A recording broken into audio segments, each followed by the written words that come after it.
안녕하세요. 커피앤톡입니다. 오늘도 와주셔서 감사드리고요. 바로 사연 읽어보겠습니다.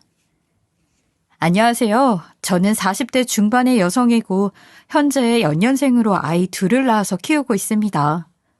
젊었을 때는 몰랐는데 저도 나이를 먹고 삶을 살아가다 보니 사람 인생 바뀌는 것은 한순간이더군요. TV에서만 보던 일들이 저에게도 일어나게 될 줄 누가 알았겠어요. 어릴 때 저는 연매출 200억의 식품회사를 운영하고 계시는 친정아빠 덕분에 경제적으로 여유롭게 살았어요. 외동이라 그런지 부모님께서는 항상 저에게 지극정성으로 대해주셨죠. 모자란 것 없이 먹고 싶은 거 다 먹고 배우고 싶은 거 다 배웠어요. 그리고 좋은 집에 살면서 학비 부족함 없이 대학교도 나올 수 있었죠. 이뿐만 아니라 집에서 회사를 물려받을 사람이 저밖에 없었기 때문에 대학교를 졸업하자마자 친정아빠 회사에 인턴으로 들어가 차근히 일을 배웠어요. 남들은 취직하는 것이 힘들어서 전전긍긍한다고 하는데 저는 좋은 집에서 많은 것들을 경험하고 자라면서 취직도 일사천리였죠. 그래서 항상 운이 좋은 사람이라고 생각하면서 살아왔어요. 이렇게 한없이 다정하신 부모님과 경제력이 뒷받침되는 가정에서 살 수 있는 사람은 많지 않잖아요. 하늘에 있는 별을 따는 것만큼 힘들다는 것을 잘 알고 있으니 저는 여유로운 삶을 선물해 주신 부모님에게 보답을 하기 위해서 회사 일에 밤낮 없이 매달리며 그 누구보다 열심히 살았죠. 그렇게 세월은 흘러 저는 28살이 되었고 노력의 결과로 팀장의 자리까지 올라가게 되었어요. 그리고 그때쯤 저는 전년도에 신제품 출시 프로젝트를 같이 하면서 친해진 옆팀 팀장과 마음을 확인하고 연애를 시작하게 되었죠. 사실 회사에서는 제가 대표 딸인 게 모두 밝혀진 상태였기에 사내 연애를 하는 게 쉽지만은 않았어요. 워낙 저를 지켜보고 있는 눈이 많다 보니까 연애 사실을 숨길 수밖에 없었죠. 그래도 사내 연애를 하는 게 나쁘지만은 않았어요. 훨씬 재미있었고 오히려 더 가까워질 수 있는 계기가 되었죠. 그렇게 저희들은 2년간의 연애 끝에 결혼을 하게 되었어요. 사실 남편이나 저나 친정부모님이 반대를 하실까봐 조마조마한 마음을 가지고 있었죠. 왜냐하면 남편과 저희 집안의 수준 차이가 너무 심했거든요. 그래서 친정부모님께 인사를 가기 전날부터 남편은 엄청 긴장을 했었어요. 지희야, 내일 인사 갔는데 부모님께서 나를 싫어하시면 어쩌지? 우리 아빠가 오빠 예뻐하시니까 너무 걱정 안 해도 될 것 같은데? 아직 일어나지도 않은 일인데 걱정부터 하지 마. 어떻게 걱정을 안 해. 우리 어머니는 편찮으셔서 집에만 계시고 나는 생활비를 매달 보내줘야 하는 입장인데 이런 내 사정을 누가 이해하겠어? 아유, 우리 부모님 사람 쉽게 내치실 분들 아니야. 집안 형편이 좋지는 않지만 오빠도 나랑 똑같은 팀장직함 달고 있고 회사에서 능력 인정받고 있잖아. 그래도 능력과 집안 수준은 다른 거니까 나는 걱정이 될 수밖에 없지. 우리 아빠 집안 형편 가지고 사람 내칠 만큼 나쁜 사람 아니야. 항상 나한테도 사람 됨됨이가 중요하다고 강조하셨어. 오빠 좋은 사람이잖아. 그러니까 너무 걱정하지 말고 내일 조심해서 와. 알았지? 사실 저도 말은 이렇게 했지만 부모님께서 남편의 집안 형편을 알고 반대를 하실까봐 걱정이 이만저만이 아니었죠. 친정아빠께 미리 언지를 드릴 수는 있었지만 혹시나 싫다고 하실까봐 미리 말씀을 안 드렸어요. 그렇게 다음 날이 되고 저는 떨리는 마음으로 부모님께 남편을 소개했죠. 당연히 친정아빠는 남편의 얼굴을 알고 계셨기에 많이 놀라신 듯 보였어요. 다행히 내치거나 하지는 않으셨고 다 같이 모여 식사를 하면서 이런저런 이야기를 나누게 되었죠. 지희가 따로 얘기를 해주지 않아서 결혼하고 싶다는 사람이 누군지 굉장히 궁금했는데 이 팀장 자네였다니 처음에는 많이 놀랐네. 사귈 때부터 말씀을 드렸어야 했는데 미리 말씀드리지 못해 죄송합니다. 사과할 것까지는 없고 이 팀장 능력이 좋아서 내가 관심 있게 지켜보고 있었는데 이렇게 우리 식구가 되겠다고 찾아올 줄이야. 세상 참 좁네. 관심 있게 봐주셨다니 정말 감사합니다. 그래, 자네 부모님은 지금 뭐하고 계신가? 두 분 다 건강하시지? 그게 아버지는 일찍 돌아가셨고 어머니는 지금 편찮으셔서 매달 생활비 드리면서 도와드리고 있습니다. 그렇구만. 자네 혼자 가정을 책임지느라 참 힘들었겠네. 친정부모님은 남편의 형편을 듣고 나서 조금은 당황하신 듯 보였어요.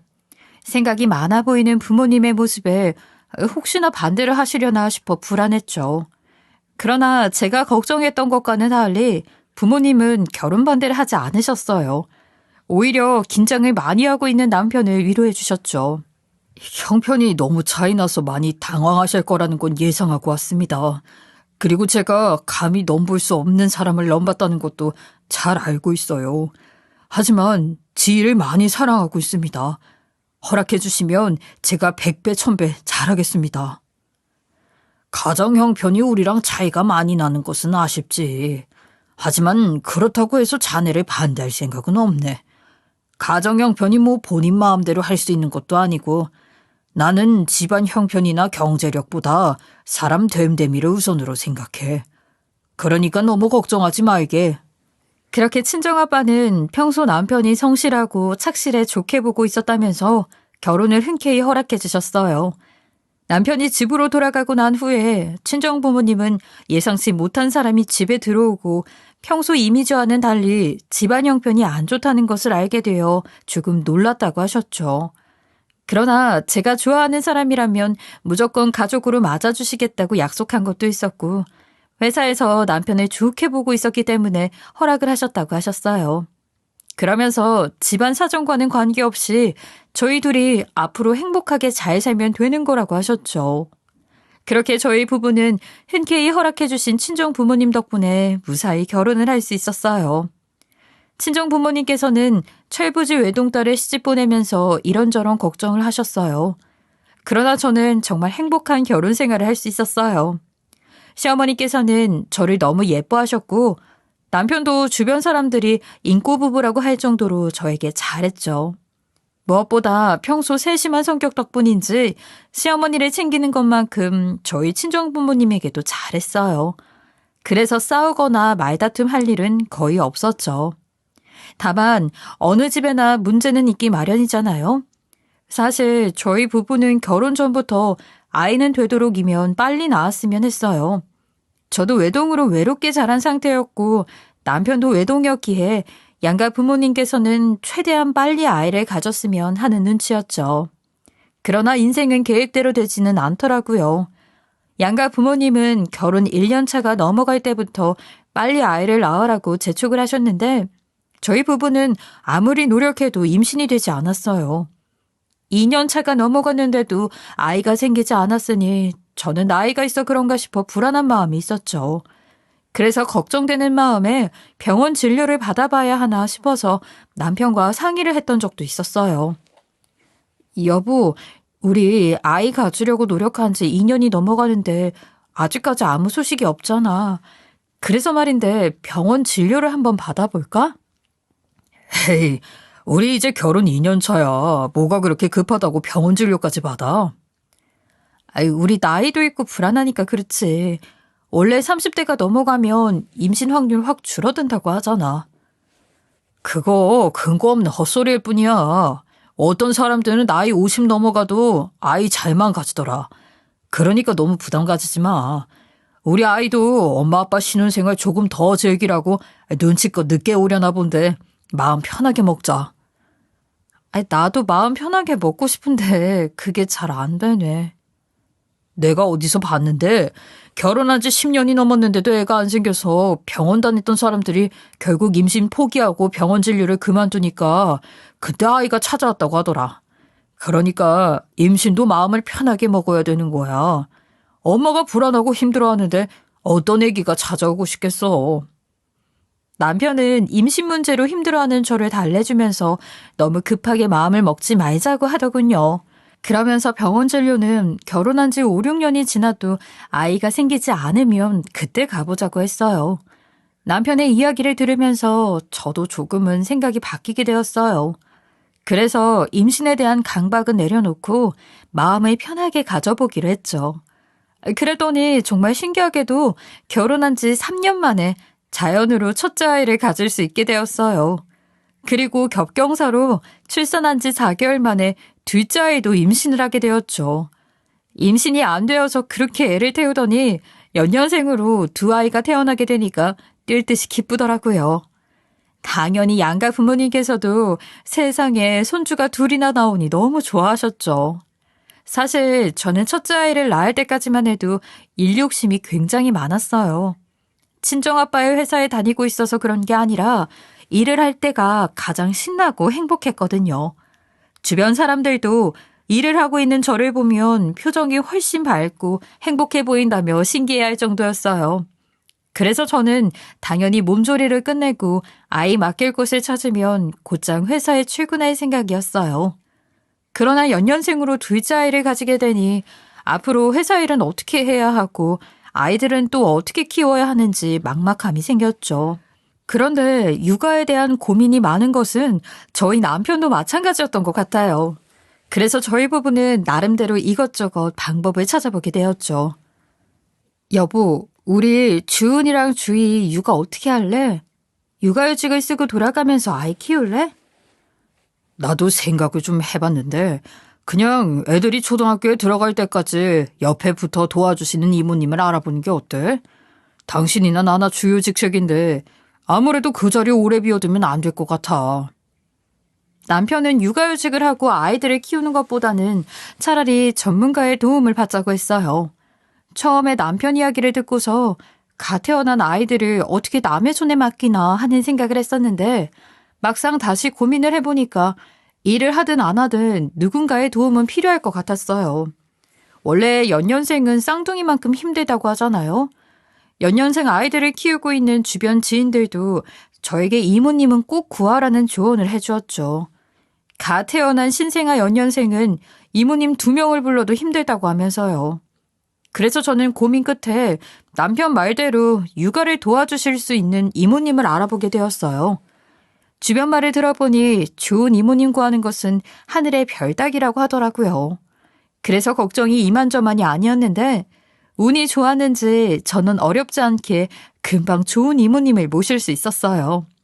그러나 집에 갓난아기가 둘이 있다 보니 이모님을 모셨음에도 도저히 일을 할 수 있는 상황이 아니었어요. 그래서 이 일을 어떻게 해야 하나 고민이 정말 많았죠. 무엇보다 저는 아이들을 완벽하게 잘 키워내고 싶은 마음이 있었어요. 그래서 몇 달을 고민하다가 저는 좋은 엄마가 되기 위해서 회사를 포기하고 전업주부가 되기로 했죠. 그렇게 저는 일을 그만두기로 마음을 먹고 난 다음 남편과 친정아빠에게 이 문제를 상의하게 되었어요. 저 회사 그만둘까 해요. 집에 이모님을 들였어도 주은이랑 주희가 연년생이라서 제가 옆에 있어야 할 것 같아요. 여보, 갑자기 그게 무슨 소리야? 회사를 그만두겠다니. 당신 일 욕심 많은 사람인데 괜찮겠어? 그래, 지희야. 당장 회사 나오기 힘들면 육아휴직을 쓰면 되잖아. 그러니까 조금 더 고민해보고 신중하게 결정해라. 나중에 후회하지 말고. 아니에요. 저 이미 신중하게 고민하고 내린 결정이에요. 그리고 제 자리가 오래 비어져 있으면 팀원들이 더 힘들어져서요. 그러니까 저 회사 관두고 전업주부로 있을 수 있게 도와주세요. 친정아빠랑 남편은 일을 관두고 전업주부가 되겠다는 저를 어떻게든 설득해보려고 했죠. 그러나 저는 뜻을 굽히지 않았고 결국 두 사람은 저를 이해해주기로 했어요. 그렇게 저는 회사를 나오게 되었고 전업주부로서의 새로운 인생을 시작하게 되었죠. 처음에는 엄마로서만 사는 게 어색하기도 하고 힘들기도 했어요. 하지만 사람은 적응의 동물이라는 말도 있잖아요. 저도 시간이 지날수록 점차 나아지게 되더군요. 그리고 남편도 회사에서 능력을 인정받고 승승장구해서 부장으로 승진을 할 수 있게 되었죠. 그래서인지 남편은 남편대로 저는 저대로 굉장히 바쁘게 살았던 것 같아요. 그렇게 시간은 흘러 첫째 아이가 7살이 되었을 때였어요. 아침부터 정신이 없이 아이들을 준비시켜 어린이집에 보내고 집에 들어갔는데 친정엄마의 전화가 다급하게 울렸어요. 지희야, 너 지금 당장 병원으로 좀 와라. 갑자기 병원은 왜? 엄마, 혹시 신장이 더 나빠진 거야?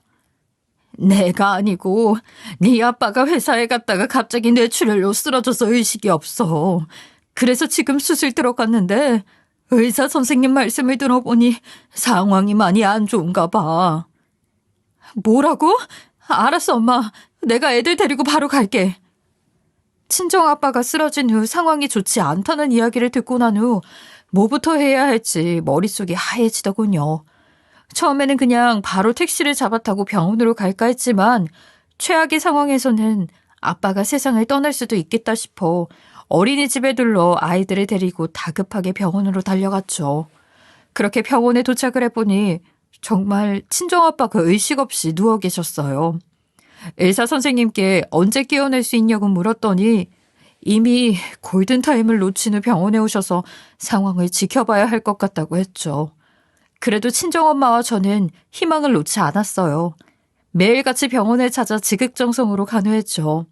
그러나 친정아빠는 아무리 노력을 해도 도무지 깨어날 생각을 하지 않더라고요. 사실 친정아빠가 누워있을 동안 투자자들은 하나둘씩 병원을 찾아 상태를 확인했어요. 겉으로는 병문안을 왔다고 하지만 하나같이 한숨을 쉬고 얼굴이 어두운 게 왠지 모를 불안감이 밀려왔죠. 그렇게 한 달가량의 시간이 지났을 때 친정아빠와 가깝게 지냈던 투자자 중 한 명이 병원에 찾아왔어요. 어렸을 적에 저도 아저씨라고 부르면서 잘 따랐던 사람이었죠. 갑자기 밖으로 불러내셔서 무슨 일인가 했는데 저에게 할 말이 있어서 오셨다고 하더라고요. 지희야, 맘 단단히 먹어라. 아무래도 회사에 칼바람이 불 것 같다. 네? 그게 무슨 말씀이세요, 아저씨? 칼바람이라니요. 내가 최대한 막아보려고 했는데 투자자들 반발이 너무 심해. 네 아빠 계속 이 상태면 조만간 대표 자리에서 내려와야 할 수도 있을 것 같다. 내일 오후에 이 문제로 회의를 하겠다고 하는데 네가 와서 투자자들을 달래든지 다른 조건을 내세우든지 해야 할 것 같아. 네?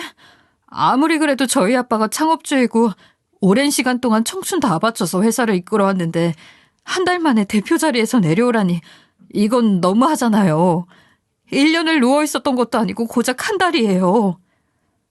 알아. 내가 왜 모르겠니? 정말 한숨만 나오는 절망적인 상황이었죠.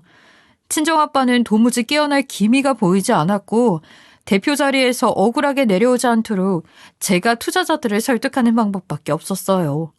그렇게 다음 날이 되었고 저는 친정아빠와 친하게 지내시는 투자자분과 함께 회사 회의실로 들어가게 되었죠. 이윽고 회의가 시작되었고 투자자들은 큰 소리를 내면서 크게 반발하기 시작했어요.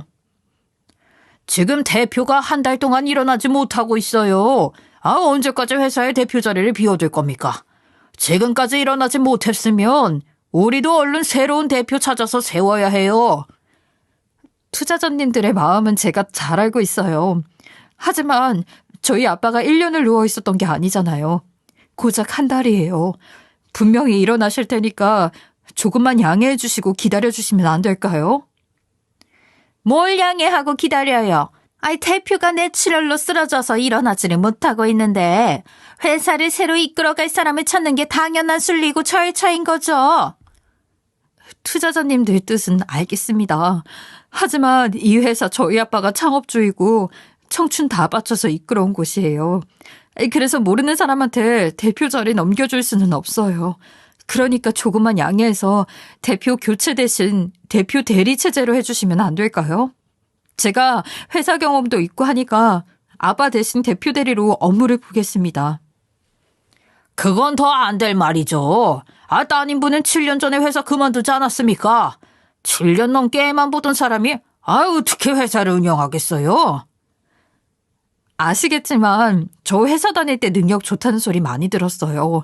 대표 자리만 지켜주시면 제가 죽을 만큼 노력해서 대표 대리 수행하겠습니다. 아무리 회사 다닐 때 능력이 좋다고 했어도 이건 아니죠. 저희 투자금이 걸린 문제인데 7년 전에 회사 그만둔 사람을 뭘 믿고 쉽게 대표 자리를 내주겠습니까? 남한테 회사 빼앗기는 게 싫은 거라면 차라리 이 부장이 대표 자리 맡게 하는 건 어떻습니까? 저희 아빠가 돌아가신 것도 아닌데 대리로 업무 수행하는 것도 아니고 대표로 승진을 시키자는 건가요? 아무리 제 남편이지만 그건 아닌 것 같습니다. 투자자들의 성화에 저는 대표 대리를 보겠다는 제안을 했었죠. 그러나 투자자들은 제 말을 귓등으로도 듣지 않았고 7년 동안 집에서 애나 보던 사람이 대표 대리를 맡는 것은 안 될 일이라면서 난리를 쳤어요. 사실 저는 살면서 육아를 위해 회사를 나온 것을 단 한 번도 후회한 적은 없었어요. 그러나 친정아빠 일을 겪으면서 처음으로 회사를 그만둔 것에 대한 후회가 생기더군요. 만약 제가 회사를 꾸준히 나가서 능력을 키우고 승진을 했다면 애초에 이런 일도 일어나지 않았을 테고 대표 대리 수행도 제가 맡도록 조치를 해줬을 테니까요. 그러나 이미 저는 회사를 관둔 상황이었으니 투자자들의 말을 따를 수밖에 없는 입장이었죠. 그렇게 한참을 투자자들 사이에서 이런저런 이야기가 오고 갔어요. 그런데 몇 명의 투자자들이 계속해서 남편이 대표가 되어야 한다며 우기더군요. 저는 그건 안 된다면서 반대를 했지만 애초에 법인 회사였기 때문에 지분이 없는 제 의견은 묵살이 될 수밖에 없었죠. 결국 투자자들 말대로 남편은 대표로 승진을 하게 되었어요. 정말 당황스러운 일이었지만 그래도 생판 모르는 남에게 넘기는 것보다는 남편이 대표가 된 게 오히려 다행이라는 생각이 들었어요. 그런데 정말 황당하게도 남편은 대표가 되고 나서 완전히 태도가 바뀌었어요. 시어머니도 예전과는 다르게 저를 대하기 시작하셨죠. 예전에는 손에 물 한 방울 묻지 않도록 하고 부엌에는 발도 붙이지 못하게 하셨어요. 그런데 남편이 대표로 승진을 하자 순식간에 저를 거지 취급하는 것은 물론이고 남편 돈 빼먹는 거머리라는 막말을 하시더군요. 게다가 시집살이를 정말 심하게 시키셨어요. 예를 들면 뜬금없이 불러 집안 대청소를 하라고 하던가 시아버지 제사 음식을 혼자 다 하라고 하신 적도 있었죠. 저는 너무 억울하고 힘들었지만 친정아빠만 깨어나시면 모든 게 다 해결될 수 있다고 생각하면서 최대한 버텨보려고 했어요. 그러나 하늘이 무심하게도 친정아빠는 3달 뒤 목숨이 위태해졌죠. 사실 돌아가시기 직전에 기적적으로 잠시 눈을 뜨고 깨어나셔서 저와 엄마는 이제 회복할 일만 남았겠구나 생각했어요.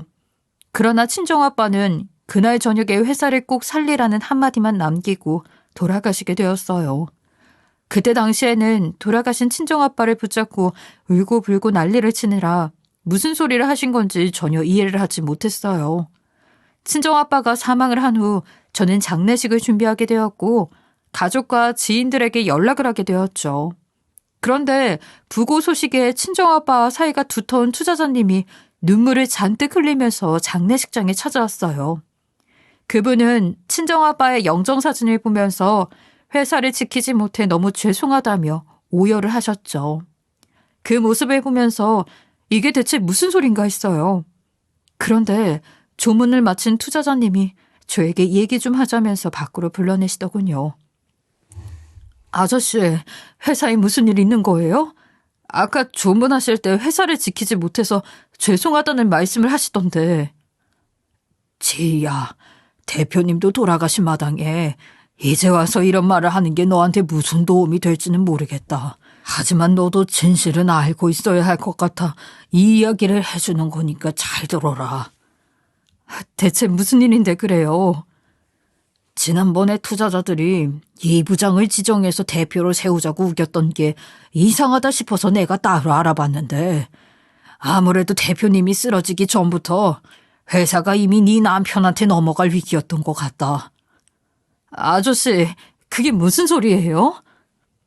네 남편이 욕심이 났던 것인지 투자자들 몇 명을 꼬드겨서 대표 자리를 꿰찰 생각을 했던 것 같아. 너도 알다시피 법인에서는 투자자들이 좌지우지하다 보니 아니 남편이 한 명씩만 다 만나고 연락을 하면서 대표님을 끌어내리고 본인을 밀어달라고 한 것 같더라. 설마요. 남편이 왜 그런 짓을 해요? 제가 회사를 그만둔 순간부터 아빠는 남편한테 지분 주고 대표로 세울 생각했다는 거 아저씨도 잘 알고 계시잖아요. 아니, 어차피 받을 회사인데 벌써부터 욕심낼 이유가 뭐가 있겠어요. 아저씨가 잘못된 정보를 알고 계시는 걸 거예요. 저는 도저히 믿을 수 없는 이야기에 투자자님에게 남편이 그럴 사람이 아니라고 했었어요.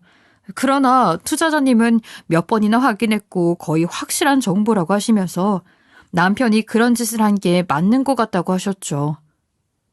정말이야. 네 남편이 본인에게 힘이 되어 달라면서 나한테도 연락이 오기는 했어.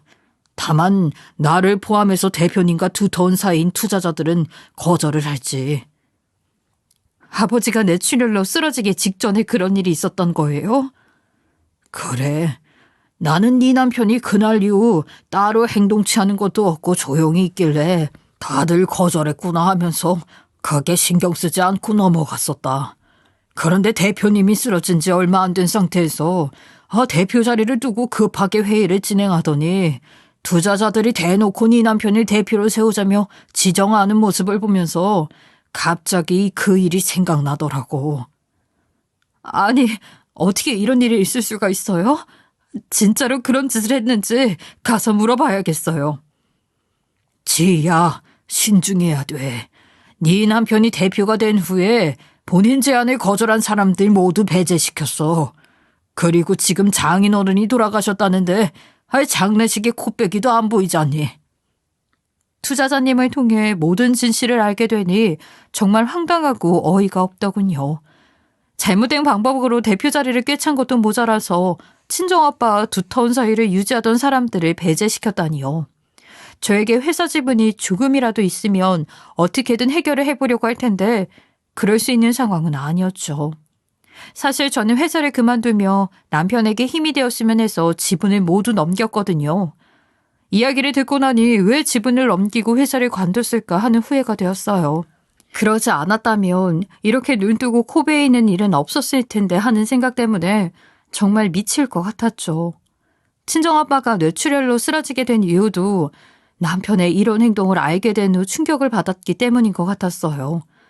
그날 밤 저는 도저히 잠을 이룰 수가 없었어요. 그래도 투자자님 말씀처럼 신중하게 행동하려고 다음날 저녁까지는 회사를 찾아올 수 있는 방법들을 생각해봤어요. 하지만 아무리 생각해봐도 방법이 없더라고요. 그리고 억울하게 회사를 빼앗겼다는 생각에 속에서는 열불이 났죠. 그날 저녁 저는 도저히 참을 수가 없을 것 같아서 장례식을 하다 말고 남편에게 달려갔어요. 어차피 회사를 당장 찾아올 방법이 없으면 남편 입으로 무슨 말을 하는지 직접 듣고 한바탕 난리라도 쳐야겠다 싶었죠. 그런데 집에 들어갔더니 남편이 시어머니를 불러 소고기 파티를 하고 있더라고요. 장인어른이 돌아가셨다는데 하하호호 웃으면서 소고기를 구워 먹고 있는 모습을 보니까 눈이 돌아갈 수밖에 없었죠. 그래서 저는 곧장 밥상을 뒤엎고 큰 소리를 쳤어요. 지금 이게 뭐 하는 짓이야? 장인이 돌아가셨다는데 너는 소고기가 입에 들어가니? 그리고 당신 투자자들 설득해서 대표 자리 꿰찬 거라며. 그것도 우리 아빠 쓰러지기 전부터 그 짓거리를 했다던데 제정신이야? 우리 아빠 회사를 당신이 무슨 자격으로 훔쳐가? 예, 왜 멀쩡한 우리 아들이 자꾸 그러니? 어차피 받을 회사 일찍 좀 가져오겠다고 한 게 무슨 잘못이라고 이 난리를 피워. 그리고 이유가 어찌되었건 결과적으로는 네 아빠가 죽었으니 그 회사는 우리 아들 거야. 너야말로 그딴 말 할 자격 없다고. 그래, 우리 엄마 말이 다 맞아. 어차피 당신이 회사를 나간 순간부터 내가 대표 자리에 올라갈 예정이었어. 어차피 내 자리였다고. 뭐라고? 이래서 머리 검은 짐승은 거두는 게 아니라고 하는 거구나. 우리 아빠가 당신을 얼마나 믿고 좋아했는데 은혜도 모르고 이딴 짓을 해? 당신 때문에 우리 아빠 뇌출혈 와서 돌아가셨어. 이거 어떻게 책임질 거야? 책임 같은 소리 안 해. 증거 있어? 그딴 말 할 거면 증거 가지고 와서 해.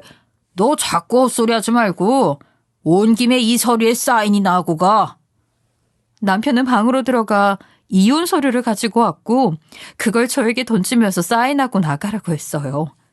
친정아빠 장례식을 하고 있으니 예의상 조금 지나서 얘기할까 했었지만 이왕 일이 이렇게 됐으니까 빨리 얘기 끝내고 이혼 서류 제출하자고 하더군요. 이혼만 해주면 친정엄마 병원비는 본인이 부담을 하겠다면서요. 사실 저희 친정엄마가 계속 투석을 받아야 하는 상황이에요. 그래서 꾸준히 돈이 들어갔는데 남편은 그것을 빌미로 이혼을 하자고 한 것이었죠. 그러나 저는 끝까지 버텨보려고 했어요. 그랬더니 남편은 본인에게 여자가 생겼고 곧 재혼할 생각이라면서 이렇게 버티면 결국 초라해지는 것은 제가 되지 않겠냐며 얼른 사인하라고 재촉을 해댔죠. 시어머니도 옆에서 지금 사인하지 않으면 애들은 본인이 데려와 키우겠다면서 애들 놓고 쫓겨나 평생 얼굴을 보고 싶지 않으면 빨리 사인하고 나가라면서 제 손을 잡아당겼어요. 저는 결국 아이들과 친정엄마 때문에 억지로 도장을 찍고 그 집을 나올 수밖에 없었죠.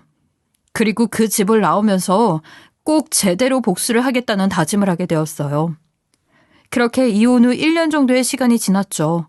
저는 당장 먹고 살 길이 막막해져서 집 주변 식당에서 아르바이트를 하게 되었어요. 그런데 어느 날 노신사 한 명이 제가 일하는 식당으로 들어오더니 제 이름을 부르며 그 사람이 맞냐고 묻더라고요. 그래서 누구시냐고 했더니 본인은 이전 시어머니의 전남편, 즉 전남편의 친아버지라고 했어요. 처음에 저는 노신사의 말을 믿지 못했죠.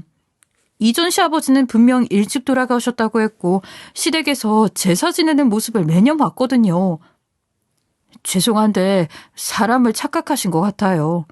저희 이전 시아버지는 일찍 돌아가셨다고 했거든요. 전 남편이 이정우 맞죠? 제가 계앱이 되는 사람입니다. 아마 그 집에서 새아버지 제사를 지낸 것 같네요. 못 믿겠으면 내가 사진을 한 장 가지고 왔으니 한번 봐요. 노신사는 저에게 오래된 사진 한 장을 보여줬어요. 자세히 보니 이전 시어머니와 결혼식을 올린 사진이었죠. 오래된 사진이었지만 이전 시어머니의 얼굴이 변한 게 거의 없어서 한눈에 알아볼 수 있었어요. 노신사는 제가 전 남편과 이혼을 했다는 소식을 듣고 나서 어디서 뭘 하는지 저를 찾기 위해 갖은 노력을 다했다고 했죠. 저는 이해가 되지 않았어요. 이혼하고 잘 살고 있는데 이제 그 집과 관계도 없는 저를 왜 찾았나 싶었죠. 그래서 영문을 모르겠다는 표정을 짓고 있었어요. 그런데 그 노신사는 갑자기 제 손을 꽉 잡더니 이상한 말을 꺼내더군요. 저랑 복수극 한 편 찍으실래요? 나도 그들에게 제대로 복수를 하고 싶거든요. 네? 그게 무슨... 저는 이게 대체 무슨 일인가 싶었어요. 뜬금없이 찾아와서 복수극 한 편 찍자니 정말 황당하게 짝이 없었죠. 그런데 이야기를 자세히 들어보니 그 노신사에게도 그럴 만한 사정이 있었더라고요. 제가 영자랑 살 때 많이 아팠거든요. 그런데 영자랑 정우랑 어떤 남자 한 명을 데리고 오더니 돈이 없는 사람이랑은 살 수가 없다면서 그 남자랑 새 인생을 시작하겠다고 하더라고요. 그러면서 병원비로 쓸 돈을 위자료라고 하면서 홀라당 가져가 버렸어요. 그렇게 저는 버려지게 되었고요. 네? 어떻게 그런 일이... 그럼 이후에 돈 한 푼 없이 어떻게 하셨어요? 병원에서는 억지로 퇴원을 시키려 하고 저는 돈 한 푼 없으니 결국 친척들에게 도움을 요청할 수밖에 없었죠. 하지만 아무도 도와주지 않아서 치료를 포기하려고 했어요. 그런데 그때 다행히 형이 소식을 듣고 아픈 걸 왜 이제야 얘기하냐면서 도와줬어요. 그렇게 저는 형 도움을 받아 악착같이 치료를 받아서 완치 판정받았고요. 노신사는 그날 이후 이전 시어머니와 전 남편에게 복수를 하겠다는 생각을 하면서 살아왔다고 했어요. 퇴원 후 일단 돈을 많이 벌어야겠다는 생각이 들었다고 했죠. 왜냐하면 그 두 사람은 돈에 눈이 먼 자들이니 복수 방법도 돈밖에 없다 판단했기 때문이라고 했어요.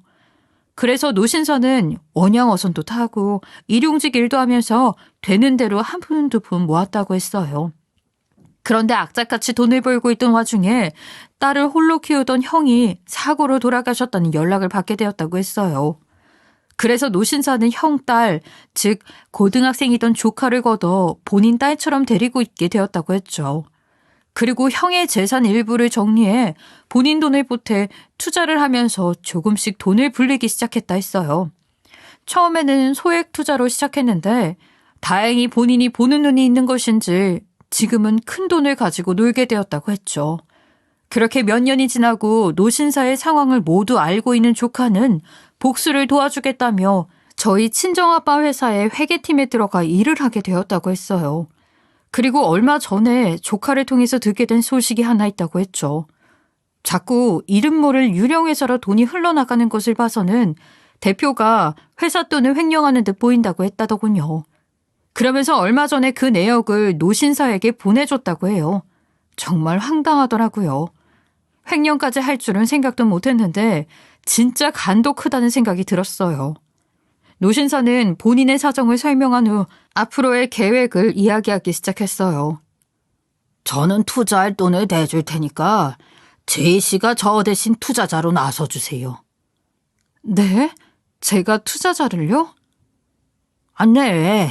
그 회사 아빠 회사라고 하지 않았나요? 나중에 되찾으면 제이 씨가 투자자로 나서야지요. 투자자들이 대표 딸이라는 것을 알게 되어야 회사 찾는 데 유리하지 않겠어요? 그렇긴 하지만 저는 투자를 해본 적도 없고 어떻게 해야 할지도 모르는데요. 그리 어렵지 않을 테니 걱정 마세요. 분명 지혜 씨가 큰 돈을 투자하게 되면 다른 투자자들도 그 사람이 누군지 관심을 가질 거예요. 그렇게 해서 투자자들이랑 연결이 되면 지혜 씨는 비자금 내역을 보여주면서 대표가 횡령을 했다고 고소를 하자 해요. 제가 듣기로는 아빠 쪽 투자자들은 다 내쳤다고 하더라고요. 그럼 모두들 전 남편 편일 텐데 고소를 하겠다고 할까요? 아무리 정눈 편이라고 해도 투자자들 입장에서는 증거물도 있는 데다가 본인 돈이 걸려 있으니 고소 안 하겠다 나올 수는 없을 거예요. 정말 그럴까요?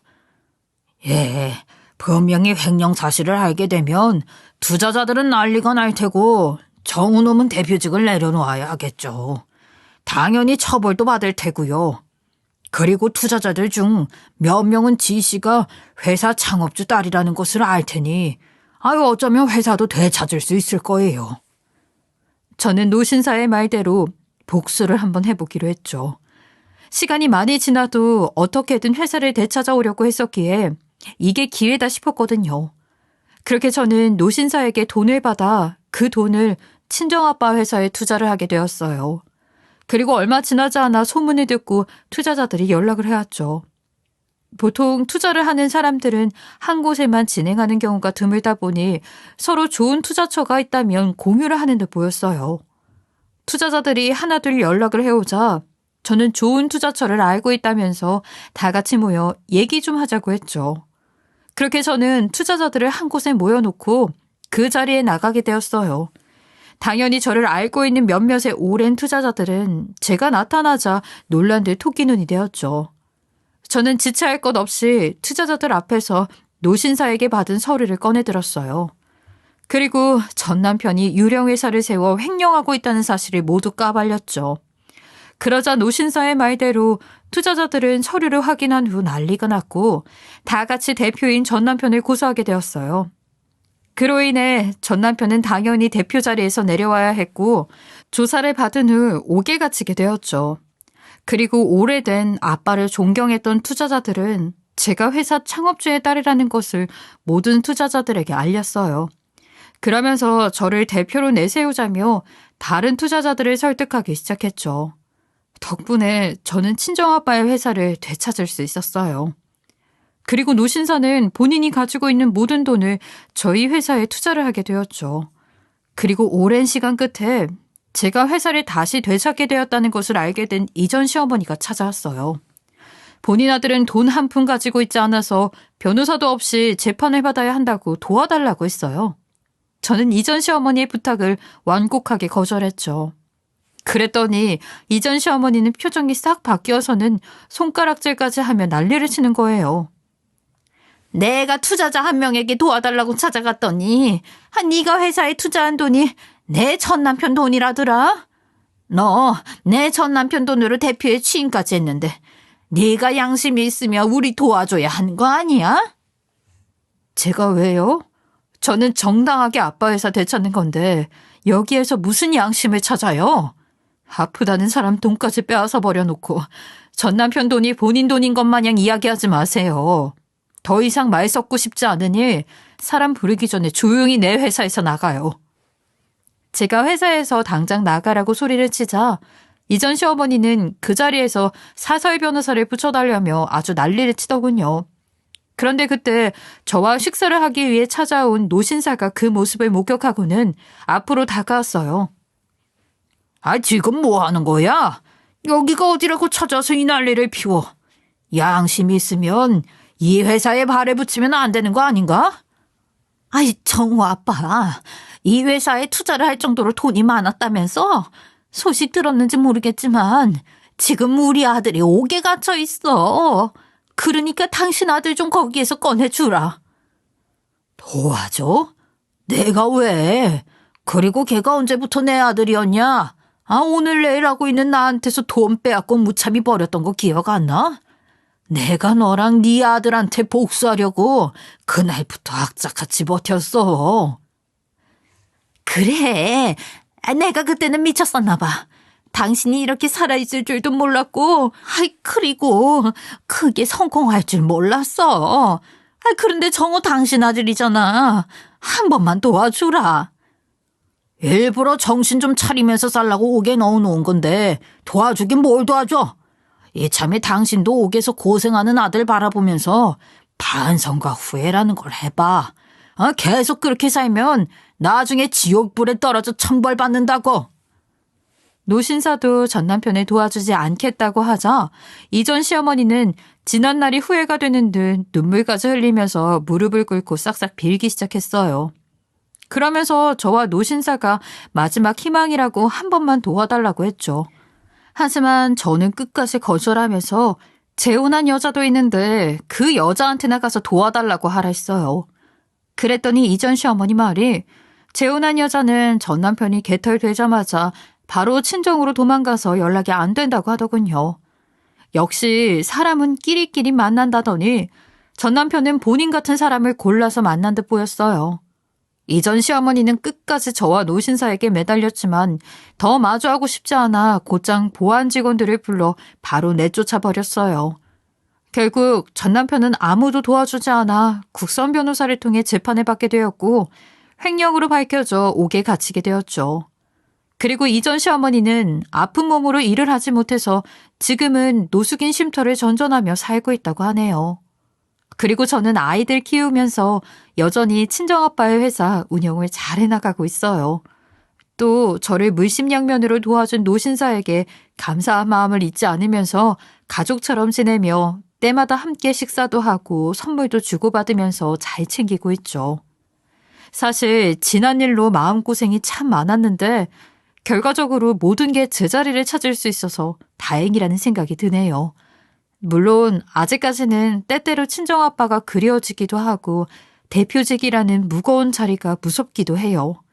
하지만 옆에서 도와주시는 분들도 많고 저도 친정아빠가 청춘을 다 바쳐 키워놓으신 회사 운영을 잘 해야겠다는 책임감이 있으니 어렵고 힘든 일들이 생겨도 잘 헤쳐나가 보려고요. 여러분들 긴 글 들어주셔서 감사하고요. 개묘년에는 행복한 일이 가득하셨으면 좋겠습니다. 지금까지 커피앤톡이었습니다. 오늘도 끝까지 함께 해주셔서 감사하고요. 다음 영상으로 또 찾아뵙겠습니다.